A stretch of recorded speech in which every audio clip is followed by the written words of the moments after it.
Oi, e aí, boas-vindas a vocês. O Saúde Mais está começando agora. Não sai daí. Obesidade é o tema do programa dessa semana com a Carolina Petri, que já está por aqui. Não esquece de deixar a tua sugestão lá no Instagram do programa. Anota aí, @SaúdeMaisTVERS.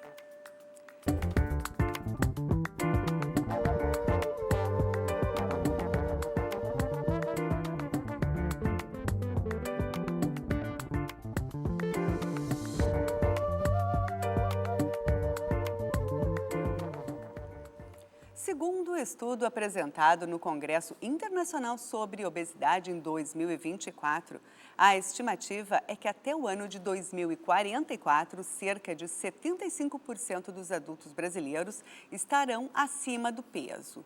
No Atlas Mundial da Obesidade de 2025, foi apontado que 1 em cada 3 brasileiros vive com a comorbidade. Já no Rio Grande do Sul, hoje, segundo a Secretaria Estadual da Saúde, cerca de 33% dos adultos e 21% dos adolescentes já estão com obesidade.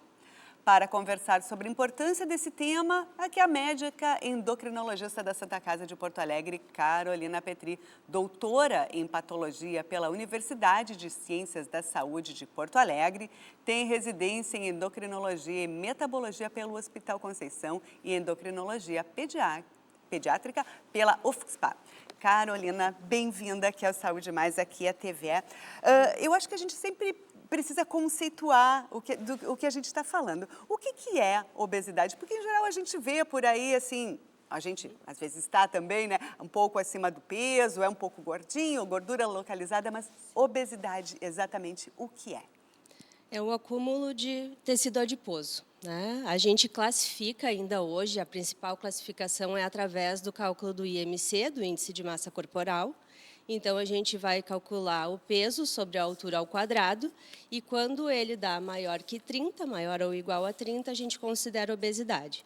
E depois tem as classificações, obesidade grau 1 até o 35, grau 2 até o 40, grau 3 acima do 40, grau 4 acima do 50. Né? Então, ainda é a principal classificação que se usa, é o índice de massa corporal. Sim, mas essa massa corporal a gente sabe que ela é composta de diferentes elementos de acordo com muitos fatores, né? Exatamente. Então, se deu de fato acima de 30, realmente vai ser gordura? Como é que a gente entende isso? A gente, quando usa o índice de massa corporal, é pela praticidade, né? Mas a gente usa um exemplo antigo, clássico, quem tem um pouquinho mais de idade, o Mike Tyson, por exemplo, tinha um IMC de obesidade, mas era músculo, né? Então, hoje a gente tem algumas ferramentas que dão uma noção melhor do que é gordura, do que é massa magra. Então, os principais, a bioimpedância, que a gente tem em consultório, é o mais viável no dia a dia, né? E a DEXA, que é um exame feito como a densitometria óssea, é o mesmo aparelho, mas um software que consegue estimar o que é massa de gordura, o que é massa magra. Né? Esse é o padrão ouro para a gente ter uma noção do que tem em excesso. E aí a gente usa o 20, né, percentual de gordura corporal, maior que 20 para homem tá fora, né, e 28 para mulheres. Então, é o que se... É um critério. É um critério, Por que é importante a gente saber o que é o nosso peso, qual é o nosso peso e realmente do que a gente é composto?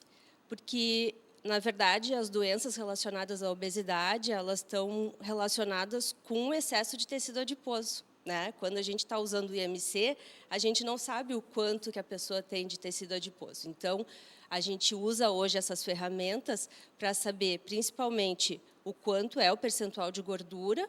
Tem aqueles falsos magros, né? Que tem um IMC normal, mas tem um percentual de gordura alto, e também para a gente saber a distribuição de gordura no corpo, porque se sabe que quem acumula mais tecido adiposo na região central, em tronco, tem maior risco de desenvolver as doenças relacionadas à obesidade, né? Sim, por que que isso acontece? Por que que aquela gordurinha, ou o que a gente diz às vezes, aquela barriguinha de cerveja, ou a barriguinha que às vezes é atribuída também às mulheres em alguma fase da vida, assim, fica um pouco mais difícil Exato. perder, né?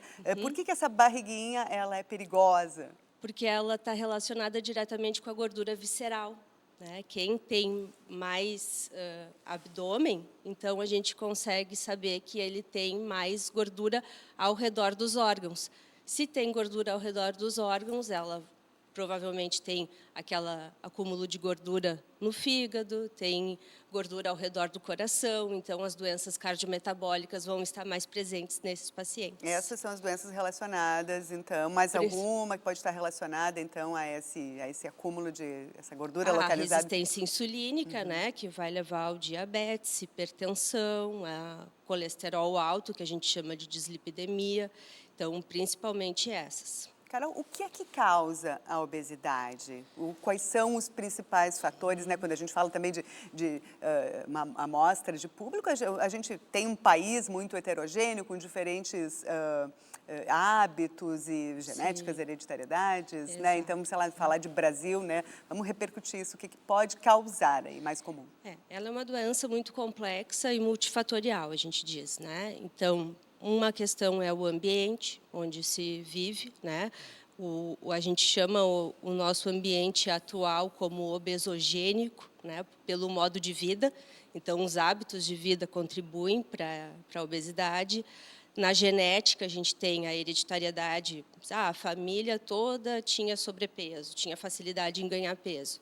A gente vai ter um maior risco. E hoje tem bastante evidência na epigenética. Então, o que acontece? Isso eu acho importante sempre a gente falar, porque às vezes a pessoa assim, a família toda é gordinha, então tudo bem, né? Seguir assim.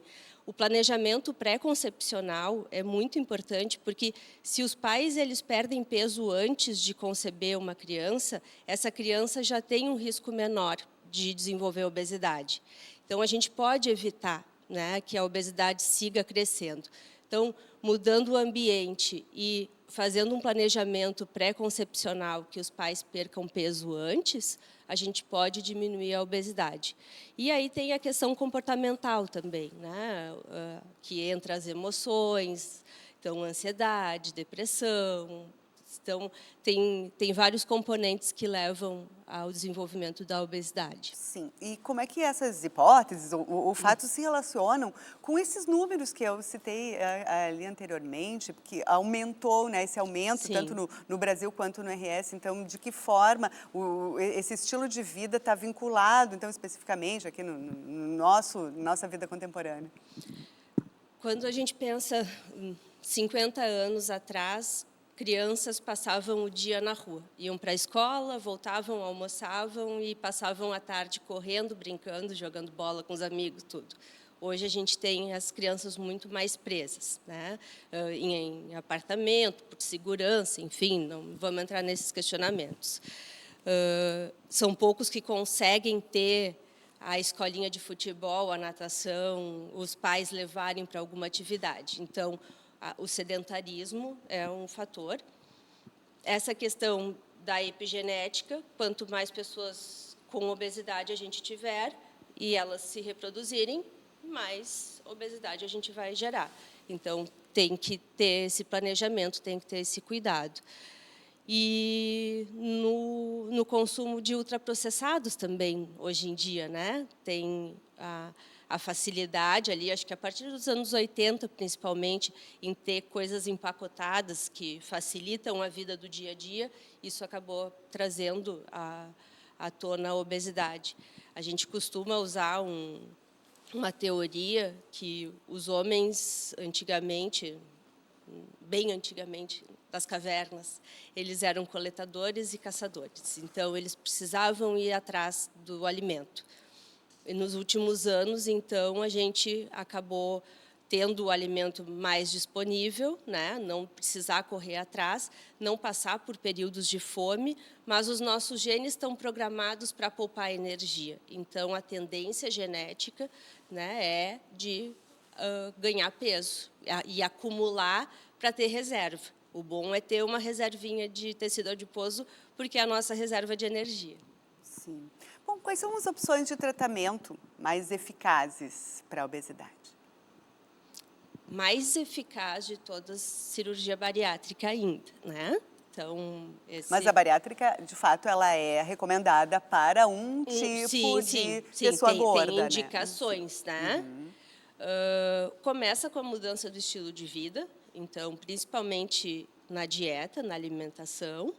E hoje a gente tem disponível drogas que são seguras e que conseguem ajudar o paciente a ter a perda de peso com segurança, né? Antigamente a gente tinha drogas que a gente não sabia se poderiam em algum momento ter um acometimento cardiovascular, alguma coisa que não fosse saudável. E hoje a gente tem drogas disponíveis que ajudam na perda de peso e são seguras. Bom, a dieta e a nutrição desempenham um papel aí também na saúde como um todo, né? Sim, uma doença complexa e multifatorial exige uma abordagem multidisciplinar, né? Então, a gente precisa ter envolvido um nutricionista, um médico, de preferência um profissional de educação física para orientar a atividade física e a psicólogo ou psicóloga, né, para ter essa ideia do que está levando aquela pessoa no comer, né, a comer em excesso. Uma abordagem multifatorial, tá bem. Então tá, a gente tem mais um outro tanto aí para conversar. Saúde Mais vai fazer um intervalo, volta já. Vamos para um breve intervalo e a gente volta a conversar sobre obesidade.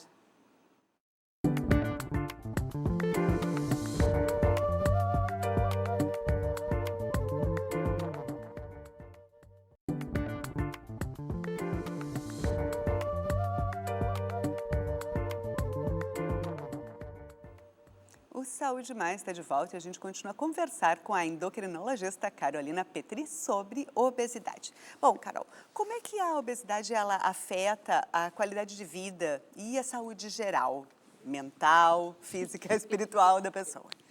Então, a gente tem mais de 200 doenças associadas à obesidade. Então, as principais cardiometabólicas, né? As osteomusculares, então, osteoarticulares, que então envolve a alteração de degeneração dos joelhos, tornozelo, quadril, coluna lombar, que são afetados pelo excesso de peso. E na parte emocional é muito prevalente a depressão e a ansiedade, né? Então, a qualidade de vida do paciente com obesidade, ela está bastante prejudicada. Hoje tem uma tendência, usando essa questão da distribuição de gordura corporal e o percentual de gordura corporal, também envolve essa nova classificação que está se tentando de obesidade, incluir as doenças relacionadas, né, e o quanto está afetando a qualidade de vida do paciente. Porque muitos acabam se isolando da vida, né, da vida social, não querem sair, não querem comprar uma roupa porque não se sentem mais bem com aquele corpo. Então, isso faz parte da doença e é por isso que a gente tem que ter um tratamento. E, Carol, e quando não afeta? Né? Digo, a pessoa está bem, está com exames bons, isso pode acontecer, porque existem pessoas magras que têm colesterol ruim, isso é muito comum. Então, uma pessoa gorda que está de bem com o seu corpo, a gente não tem que respeitar muito todos os corpos empoderados. Hoje. Sim. Então, como é que a gente mede aí, assim, ela pode te procurar e aí tu recomendas perder de peso e ela diz que não, ela está bem com o seu corpo, enfim, onde é que a gente pode dizer que isso é um risco ou não é um risco a pessoa permanecer gorda? Existem estudos, né, que mostram que o sobrepeso ele já está causando um aumento de risco, principalmente cardiovascular, né, o que a gente tem mais estudos. Então, não ter os exames alterados ainda não quer dizer que essa pessoa não está sob risco de, daqui a 10, 20 anos, ter algum problema relacionado à obesidade. Então, é o mais clássico, né? A gente fala o paradoxo do obeso saudável, né? Hoje a gente usa paciente com obesidade, na verdade, a gente não usa mais a palavra paciente obeso. Mas é pensando que Se tem sobrepeso, tem alguma coisa sendo afetada, tem já um aumento de resistência insulínica, isso vai, com o tempo, causar outros danos. E quanto menos tempo a gente passa acima do peso, mais fácil é a gente controlar, né, o excesso de peso. Se um paciente passa muito tempo acima em obesidade, a dificuldade dele vai ser bem maior em manter o peso perdido. Sim. Qual é o papel que tu vê da saúde pública, né, no combate às doenças relacionadas à obesidade? Deveria ser completa, né? É uma doença que hoje atinge, então, vamos arredondar, 2/3 da população entre sobrepeso e obesidade, né? A gente não tem uma droga pelo SUS que trate obesidade, né? Nem sibutramina, que é uma droga barata, a gente não tem. Na escola, eu penso que tinha que começar na educação, né, das crianças sobre alimentação, sobre macronutrientes, o que é gordura, o que é proteína, o que é carboidrato, né? Ensinar as crianças a fazer escolhas melhores para a gente pensar num futuro melhor. Então, o papel do Estado no Brasil, principalmente, é fundamental, né? Tem que ter essa preocupação, porque a obesidade é fonte de muitas outras doenças que vão gerar um custo lá na frente enorme, né? Um paciente que tem diabetes, um paciente que é hipertenso, que acaba tendo um AVC, ele gera um custo para o Estado enorme. Se a gente combater a obesidade, a gente vai evitar essas doenças. Então, E, Carol, a questão daquelas as canetas, né, que está meio um uso descontrolado, eu não sei, assim, a minha informação, na verdade, não é nem da área da saúde, é mais o que eu vejo nas redes sociais, sim, às vezes sim. há um estímulo de usar, eu acho sempre muito estranho quando alguém estimula a usar o medicamento, porque isso tem que ser caso a caso. Então, como é que tu vê esse momento e essas canetas, acho que para quem, acho que todo mundo já deve ter visto, né, que são, inicialmente elas são usadas para pacientes com diabetes, não é? Isso. Elas foram desenvolvidas, né? A liraglutida, que foi a primeira que veio, então foi desenvolvida para diabetes, e depois foi através dela que começaram a estudar, então, os pacientes perdendo peso, por quê, né? O que acontecia? Porque é muito rápido, né? A molécula, então, que a gente chama de análogo do GLP-1, ela sinaliza lá no hipotálamo que a gente já comeu. É um hormônio que a gente secreta no intestino, normalmente, em resposta à alimentação, e ele nos sinaliza no cérebro que a gente está alimentado. Quando a gente usa a medicação subcutânea, ela vai sendo absorvida, né? A liraglutida era diária, a semaglutida e a tirzepatida, que estão chegando agora, são semanais, vão sendo liberadas aos poucos na corrente sanguínea e ficam sinalizando lá no cérebro que a gente já se alimentou.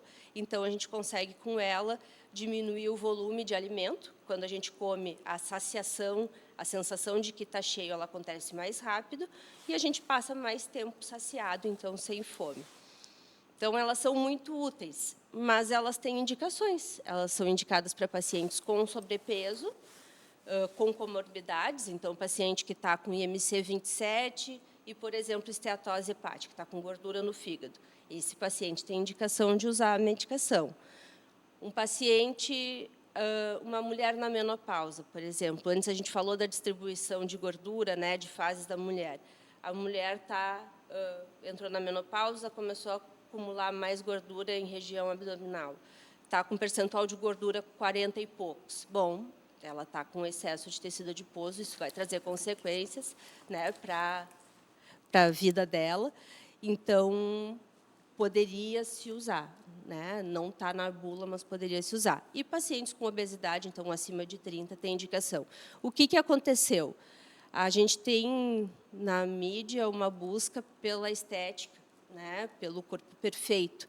E aí começou pessoas que não têm indicação, que não têm excesso de peso, não têm excesso de tecido adiposo, vão no balcão da farmácia, a venda é livre, compra e usa. Então, é por esse uso indiscriminado da medicação que se resolveu, então, buscar com a Anvisa que fosse retida a receita para ter um controle do que está sendo usado, né? Quais são os desafios mais comuns que as pessoas que estão buscando aí ter um estilo de vida mais saudável para combater a obesidade, elas vão enfrentar? Além, claro, né, que a gente vê às vezes essa vida editada das telas, muito a gente já discutiu isso aqui, né, que ela não é a vida real, é uma vida bem, é o compacto dos melhores momentos, como a gente diz na televisão, né? E quais são os desafios das pessoas que estão enfrentando a obesidade? Quando a gente tem um paciente com obesidade mesmo, o maior desafio é a gente conseguir alinhar a expectativa e a realidade, né? Um paciente com obesidade, ele dificilmente vai ficar com um IMC normal, a gente fala. E se ele chegar nesse ponto, muito difícil que ele consiga manter a longo prazo.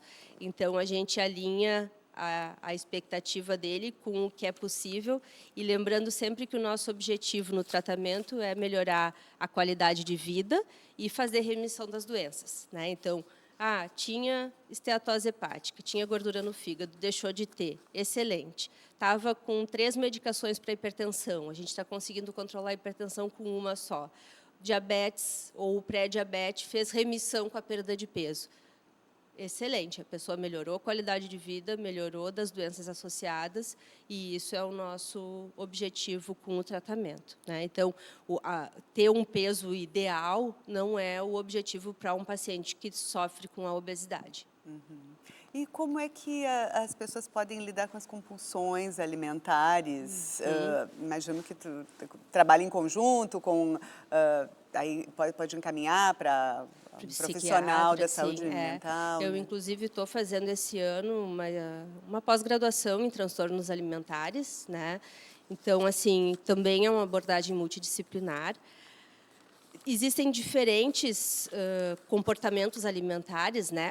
O transtorno de compulsão alimentar mesmo, quem viu já o filme aquele A Baleia, é o clássico, né? Não necessariamente o paciente vai ter obesidade mórbida, né? Como apareceu no filme, mas o comportamento é aquela perda de controle, né? A compulsão alimentar é perda de controle.